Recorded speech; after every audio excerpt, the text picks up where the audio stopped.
Hello everybody and welcome back to On Point HQ, and just another short update from the painting desk into my progress on the metal Germans that I've been painting recently. If you haven't seen a couple of videos back, if you've seen any of my videos before, you'll know that I'm not a massive fan of working with metal miniatures. It's just never been my thing.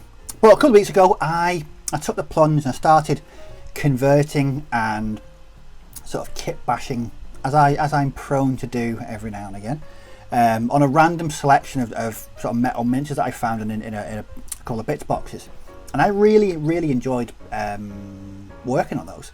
So what I've been doing over the past couple of weeks is just painting these up. There'll be links in the description below to the previous videos about the actual converting, and also the first update, so you can see exactly what I've done. What I thought I'd do in this one is to show you what I've done this week, and also just a recap of everything in general. But before I do that, I just want to say a massive thank you to everyone that took the time to watch and comment on the video that I made yesterday. Again, I'll link in the description below, about basing vehicles and artillery pieces and tanks in wargaming and in bolt action in general. Just a massive thank you.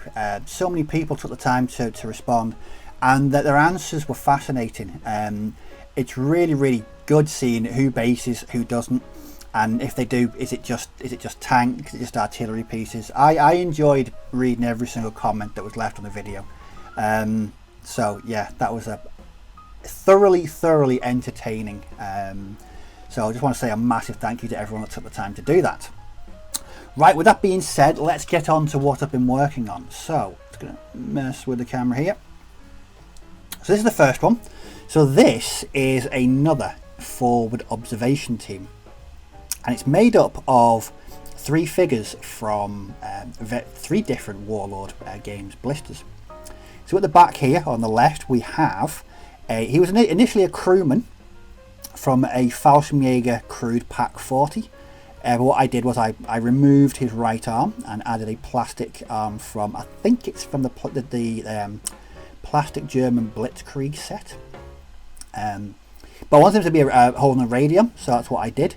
So the radio is actually made from a filed down British ammunition pouch, and the cable there is another part from a plastic model helicopter. I was given a bunch of spare bits to use, and that was from that.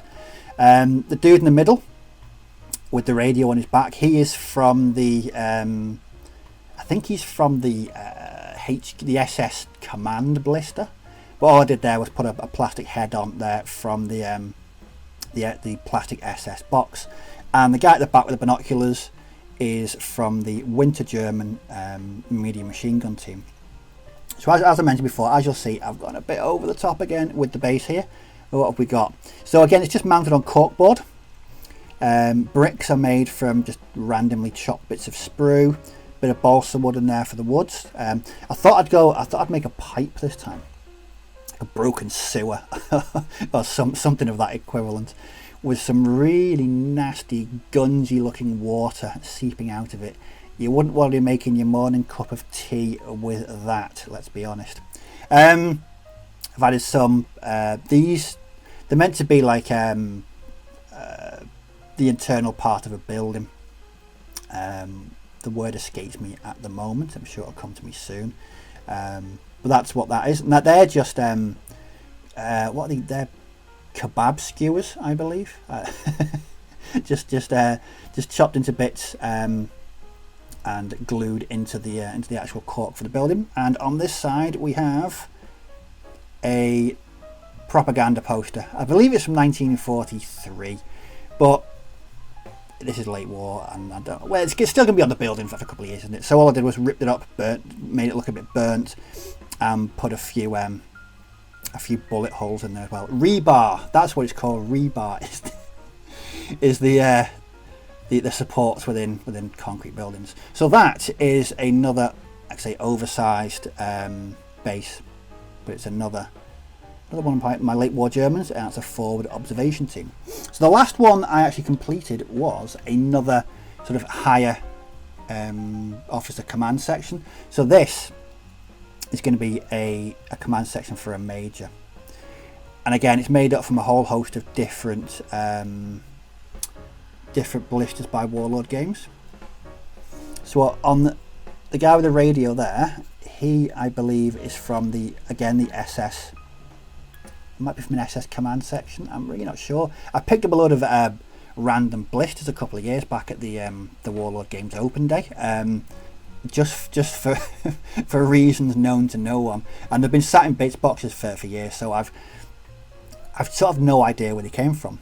The guy in the middle, again, I think he's from the Luftwaffe Crude Pack 40. He's as is. I don't think there was much scope to do any converting on him, but I've painted him up in Luftwaffe colours anyway. What I like about late war is kampfgruppe, so just mixes of various different sections and regiments and that kind of thing, to form small fighting groups. At the end we have the old major himself. Now he was a bit of a conversion, so he's from the SS command set. Now initially he was running with his pistol in the air, so what I did, I lopped his right arm off. I added the right arm from the plastic SS set, a hand from the I think it was the Grenadier set, and then just a plastic rifle from the SS set, just to give him. I didn't really like the pose with his pistol straight in the air, so I decided to give him a rifle instead. But that is another HQ section. I think that's the second. So I've now got a captain and major for my late war Germans. But again, they were really nice to paint. There's something to be said about the difference between painting metal and plastic miniatures, and I've certainly found that. Just a recap again on the other pieces. So here is the late war German sniper team that I made. Again, ridiculously sized base. Whether I'm ever actually going to get to use this, I don't know. But this was in the previous video, and there'll be a bit more close up of that. And the last piece is just a very, very interesting forward observation team. A man and his dog. Like I said, staff shortages. We're recruiting dogs now. But again, just bits and pieces from different sets. The dogs from the Hail Caesar War Dog or Battle Dog set, I believe.